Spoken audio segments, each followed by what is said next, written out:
With a BA in 2010 from Hampshire College in Amherst, Luca has had solo exhibitions in New York, Paris, and Luxembourg every year since 2013. So he pretty much hit the ground running, and has participated in group exhibitions including Midtown this year at Lever House in New York, The Art of Now at Hearst Corporation in 2016, Surface Support at Signal Gallery in 2015, also in New York, and From Prehistory to Post-Everything in 2014 at the Sean Kelly Gallery in New York. Described as, quote, a thinker as much as a maker, a thinker who puts ideas into action through the act of undoing, by Benjamin Genocchio, previously the editor-in-chief of ArtNet, which is where that review came from, and currently the director of the Armory Show in New York. His review of Luca's 2015 exhibition at Jack Tilton Gallery in New York was one of high praise. He was incredibly taken with Luca's work and work ethic, stating, quote, exuberance is beauty, William Blake says, and Luca Dellaverson's show is nothing if not exuberant. Going on to describe Luca as having energy, ideas, ambition, and desire, along with an admirable sense of respect of art world elders and history. I certainly found the work I saw last spring and Luca's most recent solo exhibition at Jack Tilton to be exuberant, and it was clear that he is as much a thinker as a maker, which of course is what led me to extend the invitation for him to participate in this season's Tuesday evenings at the Modern, and I'm so very happy that he accepted that invitation. Please join me in welcoming Luca Dellaverson.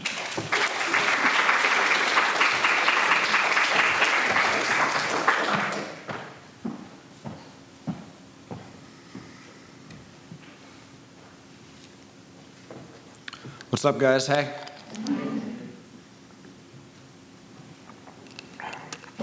I'd like to thank Terry and the museum, of course, for having me tonight. And for all of you to come in and hear what I have to say.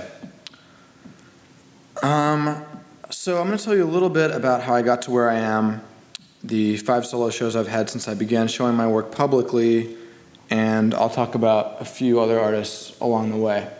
That's me and my dog in my studio in New York a few months ago. So, as Terry mentioned, I went to Hampshire College in Western Massachusetts. I ended up there more because I hated high school, and I figured that this was the furthest thing from high school that I could find that was still a college.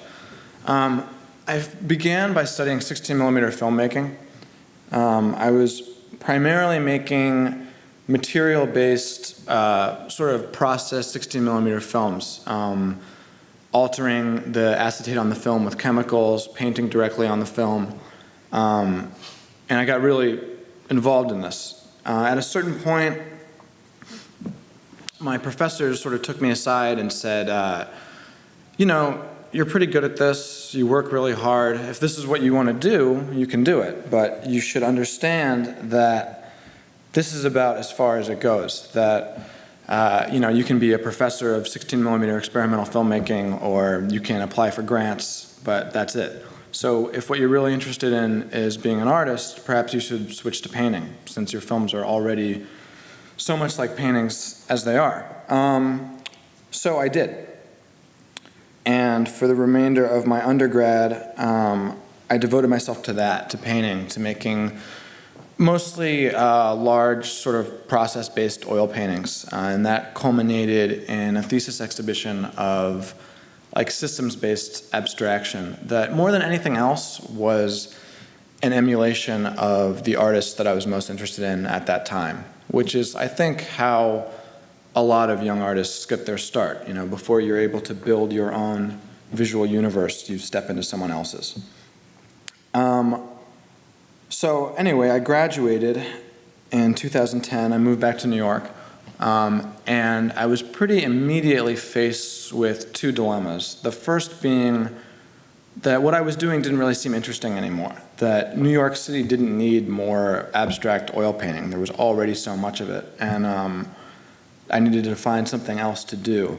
And the other, perhaps more pressing one, was how am I going to make any money? In order to afford the rent for a studio, of course, I had to have a job. So I got a job, a service job. I was a concierge at a luxury condo building. And I hated it. I was completely miserable. And I was fired, like, within a few months. And at that moment, I had a kind of realization that most of the young, active artists in New York who I knew were rich. They were rich kids. They didn't really have to worry about making money. They were able to devote all of their free time to the studio. So I figured that I was going to have to find a way to live like one of them, like a rich kid. So I played up my expertise with 16mm film, and I went to a philanthropic foundation in New York, and I said, I know you have this vast archive of 16mm films, huge archive, and I can digitize all that material, transfer it, and then create short documentary films for you, for whatever you want, internal purposes, turn into an HBO documentary, whatever. And they said, okay. And they paid me just enough for me to, afford my studio, cover my expenses, and I was able to work from home. This started as like an actual job, but the foundation was so big and there was so much money going in so many different directions that pretty soon they just sort of forgot that I existed, and I didn't remind them. They just kept paying me. So I was kind of like on an artist grant without them knowing it for 2 years. And during this time, I did what I had set out to do. I devoted myself to my work in my studio. And what I realized was I was becoming increasingly frustrated with what at the time appeared to me to be the constraints of oil on canvas painting. So what I decided to do was to substitute the paint and the canvas and the stretcher with epoxy casting, which is, epoxy is like a two-part liquid plastic that you mix together, and it turns into this kind of like toxic sludge, and then it dries into a hard plastic. So what I did was I prepared a canvas, I stretched and gessoed a canvas, I laid it flat out on the floor, and I covered it with silicone, which is also a two-part liquid rubber, basically. It dries into like a hard but flexible rubber for making molds. So I covered it with silicone. When I peeled it off, what I had was just a total negative of the painting, right? Its depth, its dimensions, the tooth of the canvas, the surface inflection and brush strokes from the gessoing.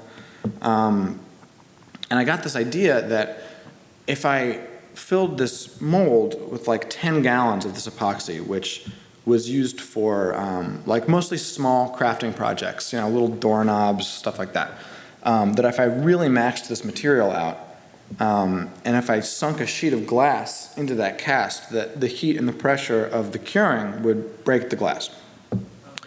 And I decided to use mirror because I also had an idea that the surface of the mold, this index of a painting, was going to create a surface that would trap light or somehow obscure or manipulate the reflective ability of the mirror to communicate any information. So what I got was this.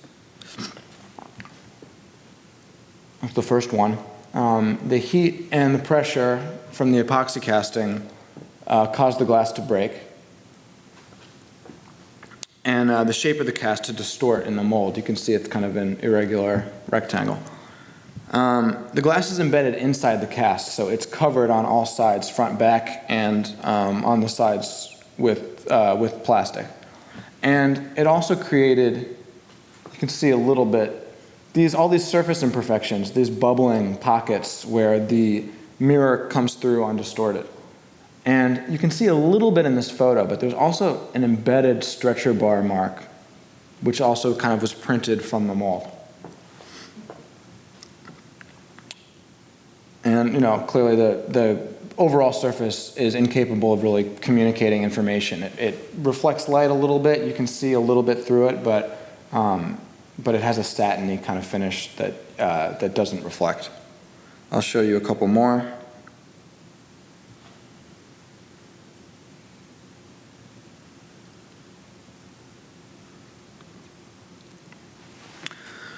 So at around the same time I was making these, the foundation I mentioned before realized that I wasn't doing anything, and so they stopped paying me. And through these past couple of years, I was doing the things that artists do everywhere, but we're doing in New York. I was going to parties, going to openings, trying to convince anyone who would listen to me to come to my studio to see my work. Jack Tilton, who's sort of a legendary art dealer on the Upper East Side of New York, he had come to my studio at the request of a friend like a year before that, and was more or less unimpressed, not interested. For whatever reason, I was drawn to this guy. He was like this old school, no bullshit New York art dealer. So I decided that I was going to call him again. And I convinced him to come back to the studio to see the new work, and this time he liked it. And within a few months of us working together, he offered me a solo show for the fall of 2013. This would be the first show, group or solo, since I graduated in 2010.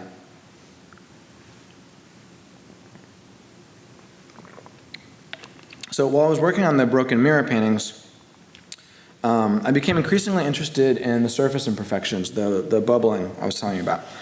And since the general surface of the work is raised above these bubbled pockets, I figured that I could paint with a roller all over the surface and that these little bubble compositions would still be there. So by adding epoxy to the casts gradually, not all at once, I stopped the glass from breaking. And once it had hardened, I gessoed over the surface. I chose gesso because I wanted to take the work sort of back to the model, back to the original gessoed canvas that the mold had been made from. And so by experimenting, I found ways to manipulate that process by making, to make the bubble areas larger or smaller depending. This, of course, is the reflection of the room inside the uncovered areas.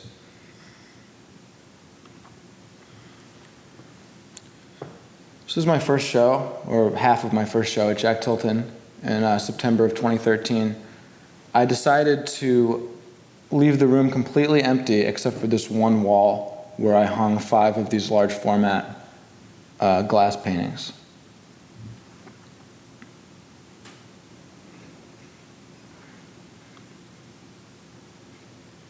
This is the other room of my show. These are some of the painted works.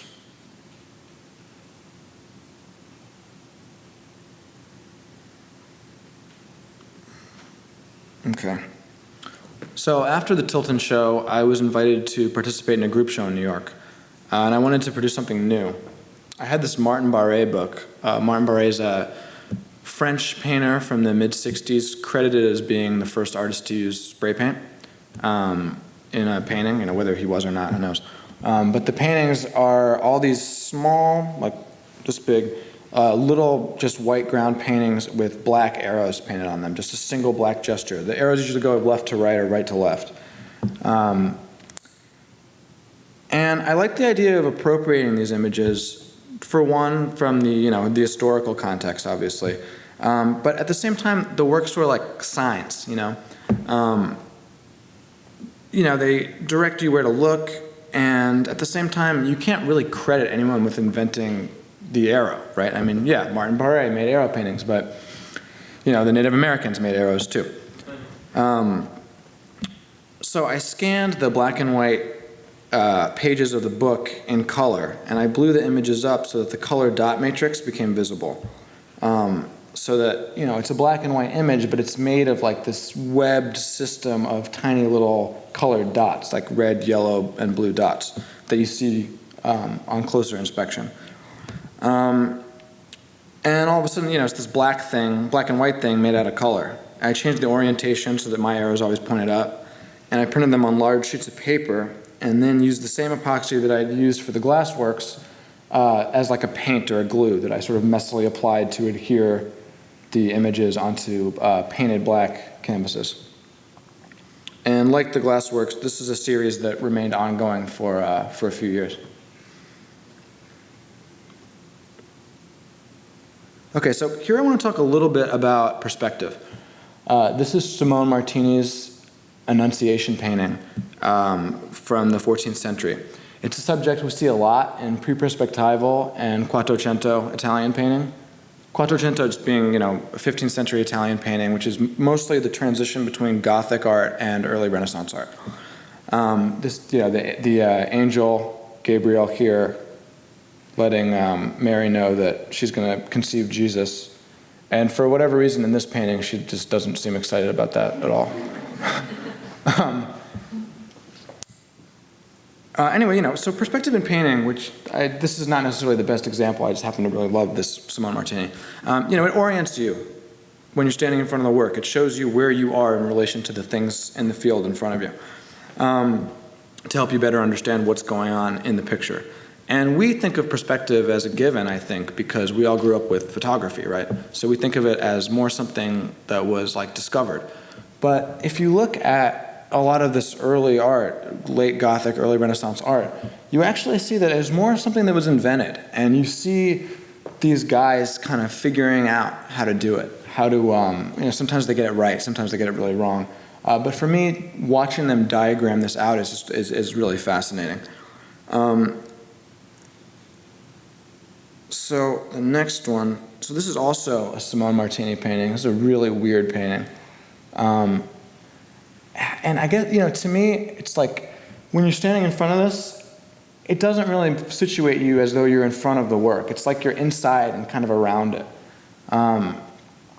It almost feels to me like if you went to see like a play and that set designer was some like psychedelic architecture genius and created like a skateboarding half pipe for all the actors or figures to stand on, and that at any given moment the ground is undulating and the figures are coming up or down or forward or backward.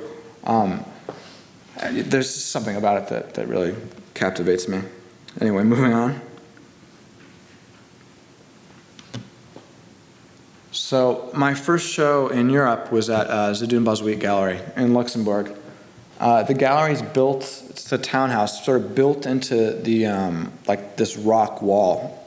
It's a really interesting space. I used this show as an opportunity to continue pushing the glassworks. I introduced black and white mirror into the process. I think this is a good place to expand a little on my thinking about these broken mirror paintings. As I continued to make them, I began experimenting more and more with the process. When I let the glass break in the mold, it came out more or less the same way every time. So I began ironing sheets of adhesive that's used by art conservators to reline old paintings, onto the reverse sides of the glass, and then breaking the glass in different ways. The adhesive used so that you're not basically setting off a bomb or something. The whole thing stays attached to this thing that you can then peel off, and you have however it broke. So I was snapping it, dropping it, throwing things at it, etc. And afterwards, you peel off the adhesive and you put the whole thing back together like a puzzle inside the mold. And although I had initially been really interested in the system I had set up, where I was basically just facilitating something and then allowing the work to create itself, I got really more interested in this way because it became about love. Sitting over a mold filled with curing toxic chemicals, putting little glass shards in it and trying to perfectly arrange it is grueling, and it made the resulting work just that more satisfying. So that's the process part, the way the thing is made, which I think is interesting and unique. And then there's, of course, the historical part, how these works fit into a larger historical trajectory of modernist and avant-garde painting and sculpture. Obviously the clear referent of Duchamp's large glass, and then many others. This constant drive to find a new way to make a painting, which in this case, the thing isn't technically a painting at all, right? It's like an avatar for a painting. It's a sculpture of a painting. And then there's the part that I actually find the most compelling, which is the magic part, the way that the objects become associative, and depending on who's standing in front of them and, you know, what time of day or where they are or whatever, you have all these different associative reads. They might look like, you know, water or ice or, you know, the sky. And, you know, if there's a fracture in the middle of the work, it might take on more of like a landscape association. If the thing has more of an all-over broken composition, they look more like abstract paintings. So that silver piece on the right there was made by smoothing out the mold before I made the cast. So that the work, it has like this watery characteristic kind of, and it's considerably more reflective than the broken ones. If you stood at arm's length in front of it and went out to touch it, you would see your fingers would be perfectly reflected in its surface, but you would be distorted. So depending on where you look at it and where you're standing, it's just a completely different thing. And then that piece on the left is black glass that I painted over with white gesso. And that's another silver painting on the right, of course. And the left, that's white glass with black gesso painted over it.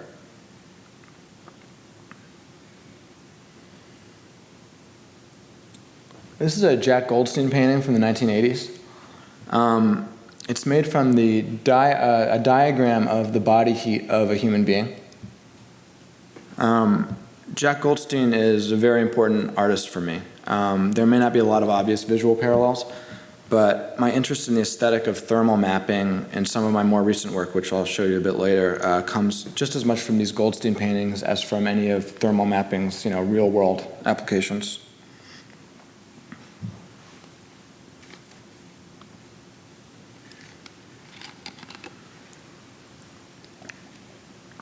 So my second show at Jack Tilton opened shortly after that show in Luxembourg, also in the spring of 2015. Here I made broken mirror paintings out of colored glass and installed them over the windows of the gallery. And these change dramatically depending on what the weather is and what time of day it is. So this is like a bright midday afternoon. You came in the evening, they would turn the entire space, like give it this sort of bluish glow. It just completely changed the vibe of the room depending on what the time of the day and the weather was. There they are installed. Funny aside about this room, FDR and Eleanor Roosevelt were married in it. It wasn't Jack Tilton Gallery at that time. It was presumably like the house of a, you know, socialite New York friend of theirs. But the ballroom at Tilton Gallery is where they were married. Okay. So while I was working on this exhibition, I became really interested in prison tattoos. First the French ones, and then I discovered these books of Russian prison tattoos that like blew my mind. They're all coded and they have these like various visual signifiers to identify what the prisoner was all about to the other prisoners without them having to, you know, verbally communicate. And, you know, needless to say, the translations are like horrific and horrible and violent. But I was drawn to them, and I liked the idea of turning them into cartoons, like making them sort of pop and light. I painted these and stenciled them directly onto glass, and then I cast them the same way I had cast these silver works that you saw before, so that they have these same kind of watery, smooth surfaces.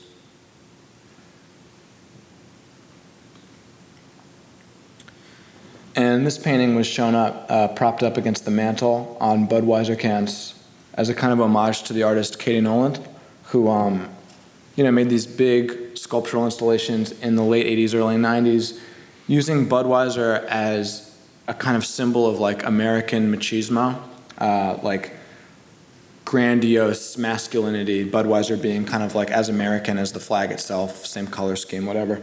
And then you know, I sort of crushed them with this painting that I liked how it sort of drew out the weight of the thing itself. These casts are like 150, 175 pounds.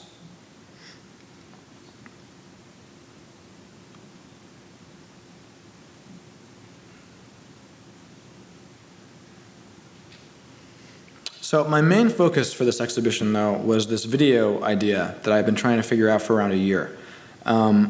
Excuse me. One of the things that really interests me in the broken mirror works is how the surface of the cast distorts the ability of the glass to communicate information. So what I mean by that is that although these things register as paintings, and I talk about them as paintings, they aren't actually paintings, right? The only thing in them that is painting is the print of the canvas that transfers from the canvas to the mold to the cast. So I thought that if I could somehow create that same effect with a moving image, that it would open up new territory. The problem was if I just dropped like an LCD monitor into a mold filled with epoxy, it was going to fry the TV. So what I did was I created a plexiglass box that the LCD fit in perfectly, like really snugly, and then the box itself was only like 3/16 of an inch, the depth of the actual plastic.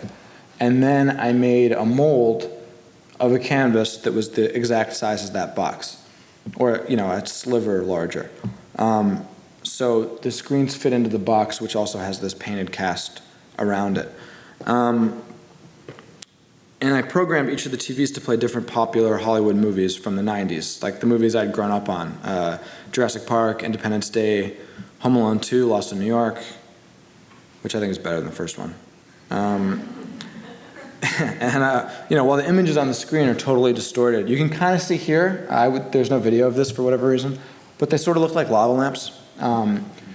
The audio isn't distorted, and these are, on loops. So at any given moment, you have this like crazy cacophony of sound, and every once in a while, these little pieces of familiar dialogue or soundtrack would bleed through this constantly changing wall of sound. So you'd hear like the Jurassic Park theme, all of a sudden they're like Macaulay Culkin being like, "I'm not sorry at all." And because they're all different lengths and they're looped, at any given moment in the space, it's going to be a different auditory environment. It became like the audio being in constant flux became this like embodiment of the pronouncement that you can't step into the same river twice.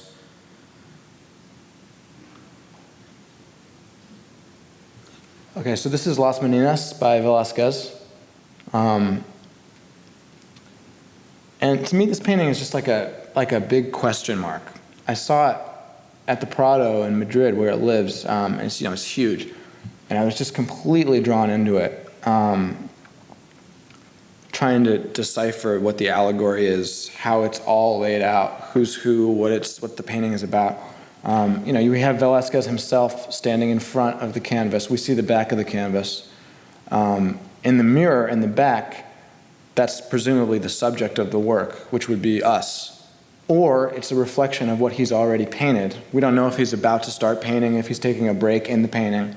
And then we have, the Infanta and these whatever court people standing here, almost as though they're supposed to be the subject, but standing next to him. This guy in the back with the door, it's like almost like he's opening up a portal. And I guess the more I think about it, the more I think that it's a painting about the nature of representation itself. And I'm just really, it's like one of my favorite artworks ever. I'm really drawn to it. Okay. So in early 2016, I did another solo in Europe, this time in Paris, at Gallery Natalie Obadia. This was probably my most arcane and eclectic show. And the combination of that and its use of French cultural material as content made it somewhat unpopular with the French. But I really loved this show. Martin Barré, the Arrow painter, is dead, but his estate is represented by this gallery. So I thought it was an interesting venue to to create some more Arrow works. And his wife actually came to the opening and told me that she liked my work when it looked like her husband's work. I was like, well, okay, thanks. I also produced a new video work, this time using Guy Debord's Society of the Spectacle, which is a French film with a continuous voiceover with Debord speaking about American consumerism and pop culture, its effects on society. And then I matched that with a compilation video that I made called A Personal History of Punk Rock Attitudes, which I made with roughly an hour of footage of some of the bands I grew up listening to. It was like concert footage, music videos, kind of all put together. And the exhibition ended up having a sort of soundtrack of this French academic speaking mixed in with American rock music from the 80s and the 90s. And it was disorienting and a little abrasive, but I thought it was pretty cool. And this time I laid the screens around the gallery, obscuring some of them. I made a single broken mirror work, which you see there in the corner. This time I made an inkjet print on the surface of the mirror of a color spectrum, just like ripped right off of Photoshop. And you see the mirror at the fracture points kind of highlights the composition that the breakage creates.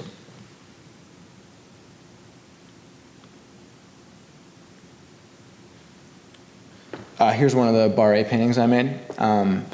This time I cropped the arrows and made my own compositions. This one was kind of a mistake, actually. I had created this, up and down composition, and then I don't know if you're familiar with the magic wand tool in Photoshop, but I pressed it by accident, and it created this crazy thing. But I was like, "What the fuck is that?" But I thought it was cool. And this time the dot matrix isn't made up of red, yellow, blue. They're like these really bright fluorescent colors that I don't know where they came from. So I just went with that and let Photoshop make this one. Okay, I also made two entirely new works, photographic, for the first time. I had this font made based on the font of the Russian prison tattoos, and I used the same printing technique as before to create a black and white image out of color parts. It's important for me that in all of my work that everything is somehow connected, that it's all part of the same visual universe, even if the images or the objects appear disparate at first. So I applied this font to Stéphane Mallarmé's poem, A Roll of the Dice Will Never Abolish Chance. This poem is still the subject of a lot of debate. It's known for its visual quality. The placement of the words on the page and the font size can combine to create a number of different readings, depending on where you start it or how you read it across the page. You can create like an infinite amount of variable poems. And I took that and I laser cut it into a sheet of plywood so that, the text is basically burrowed about, an 1/8 of an inch, maybe 1/4 of an inch into the surface of the plywood. And then on top of that, I printed these images of women in Kabul in Afghanistan in 1979 during their Cultural Revolution. And this wasn't really necessarily an outward political gesture. I was just really kind of interested in the mystery of these photographs.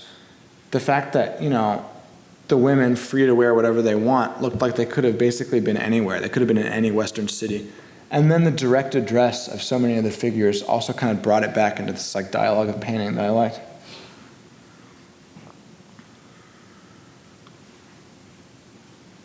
This is Luncheon on the Grass by Manet from 1863.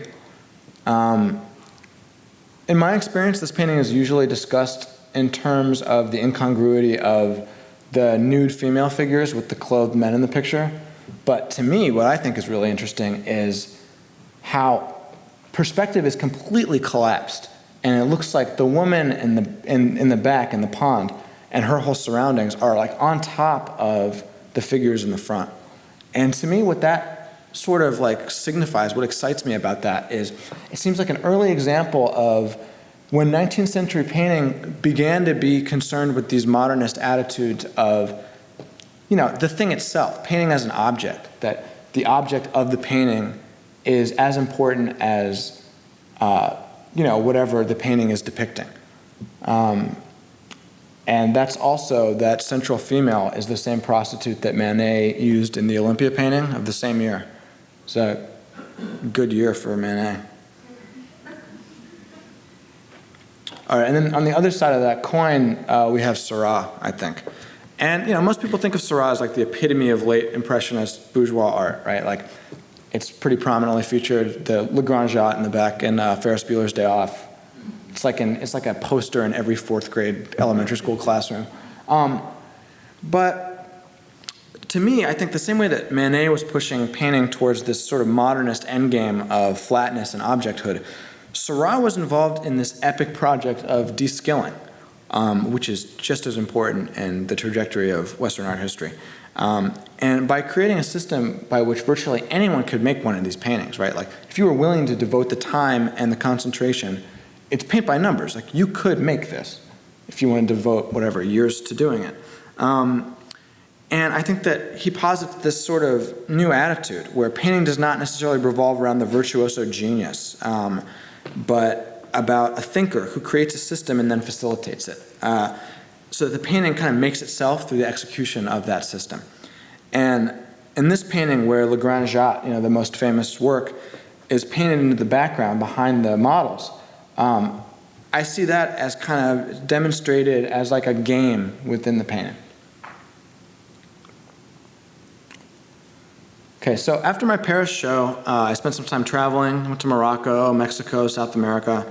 When I got back into the studio that spring, I was rummaging around and I opened a box that had the stencils I had used to make the tattoo paintings. And the stencils were all on top of each other in this box. And they, you know, they had been vigorously painted.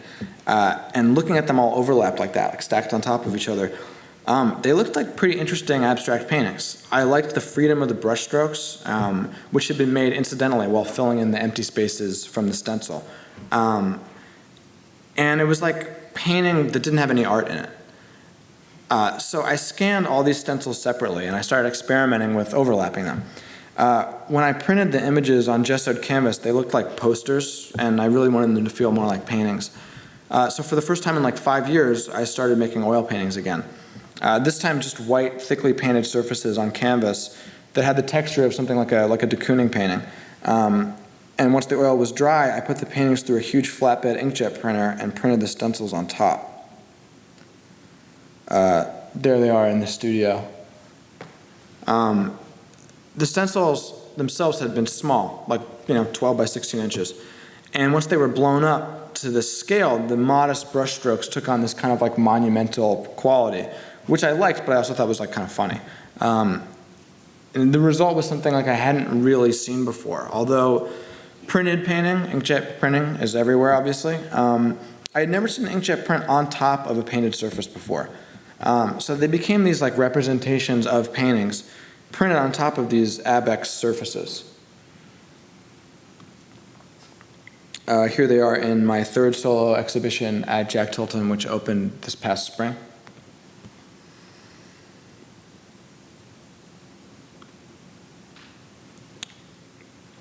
So while I was developing the tattoo paintings, I was brought back into this world of oil on canvas painting, which is really pretty different than anything else I'd been doing. I found that it had this weird quality, almost impossible to describe, where a painting is like just simply good or bad, You can tell by looking at it. A good painting speaks for itself.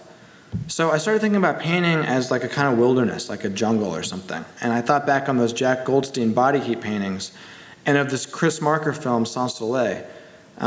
In Sans Soleil, towards the end, there's a film within the film where a fictional artist creates a virtual reality based on the zone from Tarkovsky's Stalker, which is a place where a person's deepest and truest desires become a reality, like, almost always to disastrous end. Anyway, the aesthetic in Sans Soleil, like those Goldstein paintings, and kind of like the movie Predator also, there's this heat mapping where everything seems to exist like as an aura. And for these, I painted the surfaces black and then covered them with epoxy. So, if you paint something black and then you put a transparent layer over it, it becomes reflective. And the surfaces, once again, took up this kind of watery, toxic characteristic. And then I printed these jungle images on top. The result was almost like they were printed on a puddle. And once again, I leaned one against the mantle there, this time on 4 Loco cans to kind of emphasize the jungle vibe. Is that funny? I guess it's funny.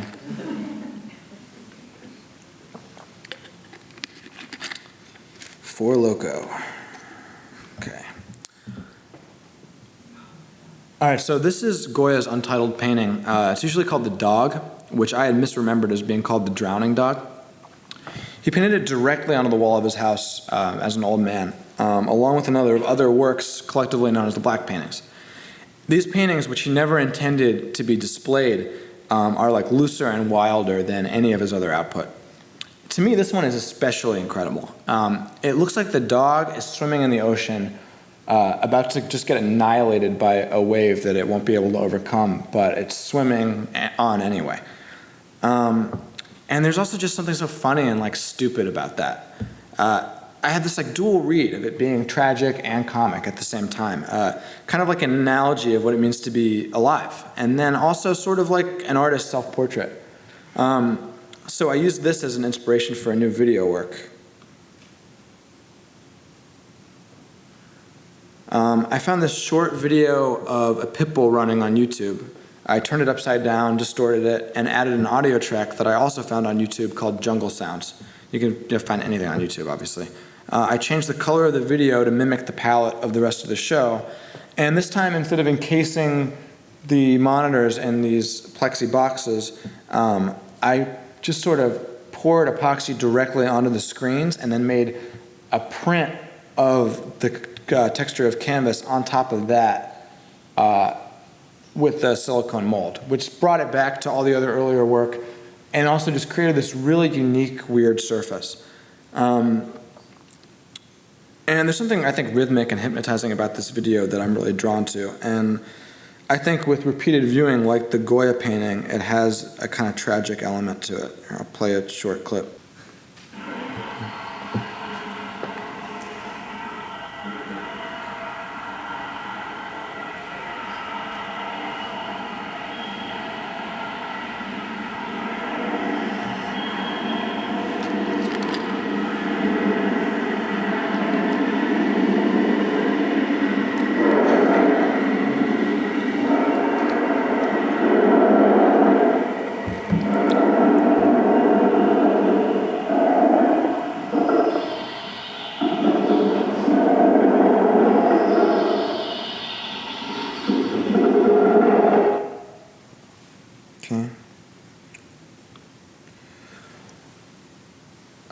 That's me in the studio again. So a week after my last show at Tilton Gallery, Jack died. Jack was the first gallerist to support my work, and we worked together closely for 4 years. His death was a great loss for me, as well as the other artists at the gallery, his staff, his family, and the greater New York art world. I'd also like to mention that in the interest of time, I didn't specifically credit anyone who helped produce any of this work. And in compiling my own personal history here, I realized that like there's so many other hands that go into this stuff. You know, that I had the ideas, but that there's just so much other work that goes into it. It takes a village. So a small team of studio assistants, several different fabrication studios, at times gallery staff from Tilton, and my girlfriend have been an invaluable help in the development of my universe as an artist. And then I'd like to end here by showing you a little clip from the studio. This is me breaking glass by one of my preferred methods sometime last year.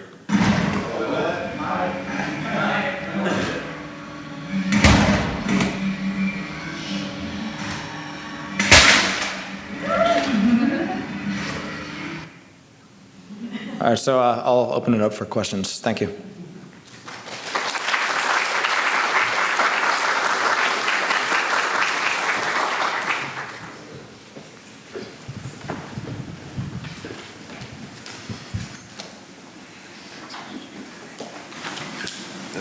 Okay, I'll get us started.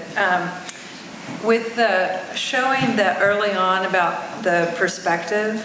The martini painting, yeah. Yes. Can you just sort of elaborate a little bit on the relationship of that painting and the lesson of perspective as it relates to your work. I mean, I thought it was interesting the way you dropped in these kind of art historical things, and connections could be made as you went on to the work, but you didn't necessarily like flesh that out for us. So was that intentional? And if it was or wasn't, can you kind of maybe talk about the perspective aspect just a little bit? Like, how does that relate to the way you think and work as an artist? How did that set you up as an artist, maybe? Right. Well, I didn't want to be pedantic to say, this is this, and so here are the connections necessarily. And I like to leave things sometimes open-ended. But I do think that while, a lot of this work that I showed, those early Italian paintings, are about perspective in terms of what's inside the work. My work is very much about perspective based on how you orient yourself, your body, in relation to it. That they just look different from wherever you're standing. Different time of the day, whatever angle, the distance, they can change colors. That's just a sort of a product of the mirror being encased in this plastic with this very specific surface. So although I hadn't sort of set out with that in mind necessarily when I started working on these, it was something that I pretty immediately noticed and became increasingly interested in. And maybe it's also just part of our tendency where we draw connections where we like to. Like, I love the history of painting. And so I'm always thinking about how my work relates to this or that. And sometimes it's exciting for me to try to be excited about something that maybe isn't typically thought of as exciting, and to try to kind of religious painting from 700 years ago isn't usually thought of as like a thrilling subject matter. But I think there's a lot there to get excited about in terms of the creativity involved in it.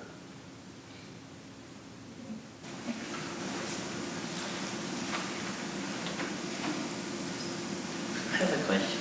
Yeah, sure. Yeah, you can see how one thing kind of leads into another, and your one work kind of develops into other things. So where do you see, kind of the next direction that you go in? You got any ideas? So the last exhibition I did, I'm interested in this inkjet printing on this oil and plastic surface that I was doing with these jungle paintings. The jungle motif as whatever doesn't necessarily have to be that. I'm exploring where to go from that for perhaps my next exhibition. I was also thinking about, I have this kind of like constant in my work of these broken glass paintings that in order for me to stay excited about them, I try to change them and move them along so that I'm not just doing the same thing every day. While I was making some of these underpaintings, I was just making these like dumb abstract paintings in the studio, something I hadn't done in so long. And I got into it and I started to like them, but felt that they weren't as themselves perhaps interesting enough to be a finished work. So I'm thinking about kind of incorporating that into a series of broken mirror paintings where I make the abstract oil paintings on top of a mirror.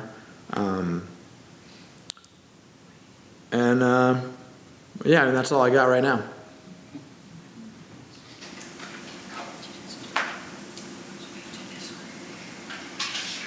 Do you think you'll ever find yourself going back to 16 millimeter and working with that, or are you just solely just like focused in on painting?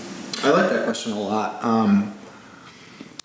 16 millimeter is like a really complicated thing because it was invented to be a consumer medium, right? It was like dirt cheap. It was used for experimental filmmaking and like rich people's home movies who could afford to buy a camera that was better than like an 8 millimeter. But it was not in any way fetishized. It was a consumer medium. And I love it. It's like such a beautiful thing. It has the most beautiful presence. I love all the parts of it. I love the material. I love the projection. I love the way it throws light. I love processing it myself. But I can't get behind the fetishism that's going on with it now because it's so outmoded. It's almost like maybe if I was going to make a film, it would be more real and honest to make it with my iPhone. And I'm not necessarily interested in doing that. But, you know, like, do I want to buy Kodak film on eBay and then, like, send it to, like, the one weirdo in Kansas who still processes it? And, like, you know, I don't know. And where am I going to edit it? Am I going to have to edit it on a computer? I'm going to have to, like, rent a time with a Steenbeck flatbed editor. So as that material, or as that sort of, you know, methodology has been phased out and become outmoded, I'm reluctant to engage with it. But if it were still something that wasn't so restricted, I would absolutely still be making it. When I was making the 16mm films, there was still a whole neighborhood of Manhattan that was almost solely devoted to film labs. I kind of came into it at its death, at like the moment right before, so that at one point, one of the guys, the lab guys that I was working with, asked me if I wanted to take his flatbed editor, which was worth like tens of thousands of dollars, but you know, it's also like 5,000 pounds. So I wasn't gonna like drag it back to my apartment. If that answers your question. With that, I hadn't thought of it before, but is there a relationship between your use of the mirror and the cracking and all of that in relationship to projection? Is there any relationship between, I guess it's kind of the opposite, right? Mirror coming back at you and projection going. Well, I don't know. I mean, I have an inclination to work serially, and I think that there's certainly a read for some of this work to look at it like frames, to sort of read it the way that you read film. And it is also about light, the way that film is, of course, about light. But I think that that's probably just like who I am and where I got my start and how my kind of initial foundational programming set me out on my course. So I don't think about it as being part of like a trajectory, but I think it, you know, it's in there somewhere for sure. It certainly is.